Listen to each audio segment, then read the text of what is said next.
बिल्कुल पंकज झा हमारे सहयोगी इस वक्त हमारे साथ जुड़े हुए हैं। एक और सहयोगी विपिन चौबे हमारे साथ जुड़े हुए हैं, उनके पास भी हम आपको लिए चलेंगे क्योंकि विपिन ने अतीक अहमद से कल खुद बात की थी जिसमें अतीक अहमद ने यह माना था कि मुझे मिट्टी में मिला दिया गया है और अब हमारी रगड़ाई हो रही है। और अब यह जानकारी सामने आ रही है कि झांसी में असद जो कि अतीक अहमद का बेटा है, तीसरे नंबर का बेटा है, जो इस शूटआउट में शामिल था, सीसीटीवी फुटेज में साफ तौर पर गोलियां दागता हुआ कैमरे में कैद हुआ था, उसका एनकाउंटर कर दिया है यूपी एसटीएफ ने। और एक और शूटर गुलाम मोहम्मद को भी ढेर कर दिया गया है। यानी दो शूटर्स जो उमेश पाल हत्याकांड में शामिल थे, जो प्रयागराज शूटआउट कांड में शामिल थे, उन्हें ढेर कर दिया है यूपी एसटीएफ ने। और खास बात यह कि इन दोनों पर ही 5-5 लाख रुपए का इनाम था और एनकाउंटर के बाद इनके पास से विदेशी असलहे जब्त किए गए हैं, यह भी जानकारी सामने आ रही है। प्रतिमा,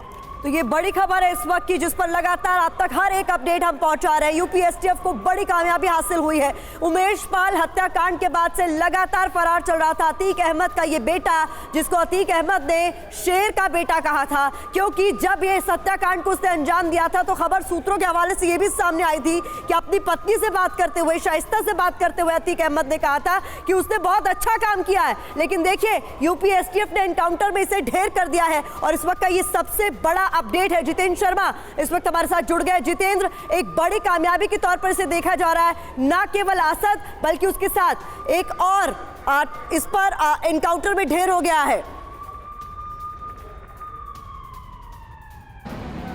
जी बिल्कुल, देखिए दो लोगों का एनकाउंटर यूपी एसटीएफ ने किया है, जिसमें असद जो कि अतीक अहमद का बेटा है, जो कि उमेश पाल हत्याकांड के अंदर मुख्य आरोपी है, उस हत्याकांड के अंदर शामिल रहा है।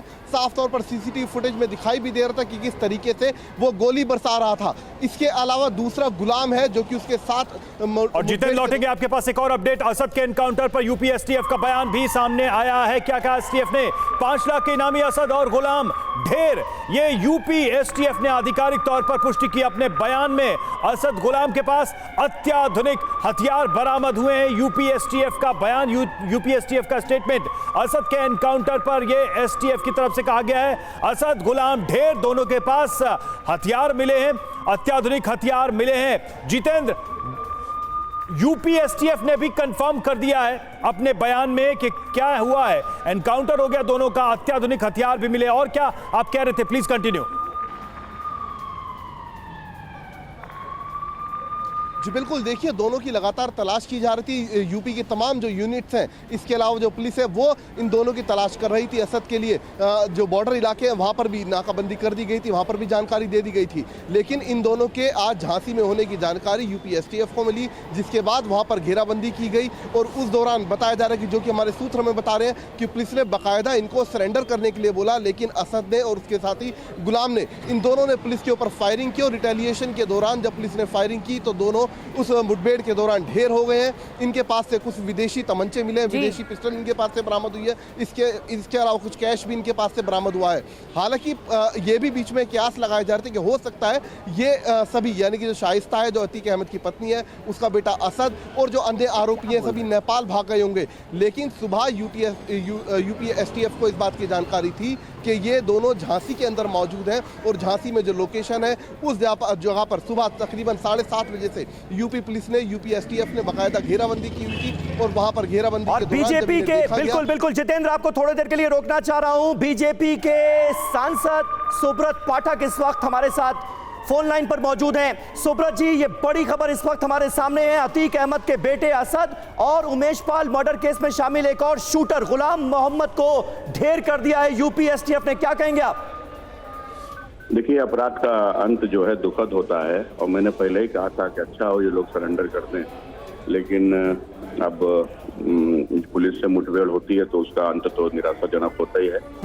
और निश्चित रूप से उत्तर प्रदेश में तय हो गया है कि अपराध के लिए कोई जगह नहीं। क्या मैसेज, क्या संदेश देने की कोशिश है इस वक्त सरकार की, योगी सरकार की? कोई कितना भी बड़ा क्यों ना हो, कानून से खिलवाड़ करेगा उसका अंत होगा। लेकिन सुब्रत पाठक जी, क्योंकि कल ही हमने अतीक अहमद से असद को लेकर सवाल किए थे कि असद सरेंडर क्यों नहीं कर देता। अतीक अहमद ने कहा जेल चला जाए क्या, और अब देखिए वो कहां पहुंच गया। नहीं ये अब ये तो मैंने पहले ही कहा था कि अच्छा हो ये लोग सरेंडर कर दें। अब तो नहीं बाकी किए तो फिर पुलिस के साथ में मुठभेड़ सुब्रत होती पाठक है जी, तो बाकी सब शूटर्स को भी सरेंडर कर देना चाहिए। बिल्कुल मेरा सभी से यही कहना है कि कोई भी कानून को अपने हाथ में न ले। अगर किसी ने कानून को हाथ में लिया है तो अच्छा हो कि कानून की जद में आ जाए, कानून के दायरे में आ जाए और सरेंडर करेगा तो कोर्ट अपनी चीजें तय करेंगी। नहीं तो भागने से तो फिर ये होता ही है कि अपने बचाव के लिए व्यक्ति पुलिस के ऊपर हमला करता है तो पुलिस उसके ऊपर हमला करती है, तो सब होता ही है। तो इसलिए जो लोग भी हैं उनको मेरे ख्याल से सरेंडर कर देंगे तो अच्छा रहेगा। सुब्रत पाठक जी, उमेश पाल के परिवार से लगातार हम बात कर रहे हैं। उनका यह कहना है कि अतीक अहमद का खौफ अभी भी जिंदा है। अतीक अहमद उमेश पाल मर्डर केस में इस वक्त अदालत में मौजूद है। अदालत थोड़ी देर में फैसला सुनाने वाली है कि उसे पुलिस की रिमांड में दिया जाता है या नहीं।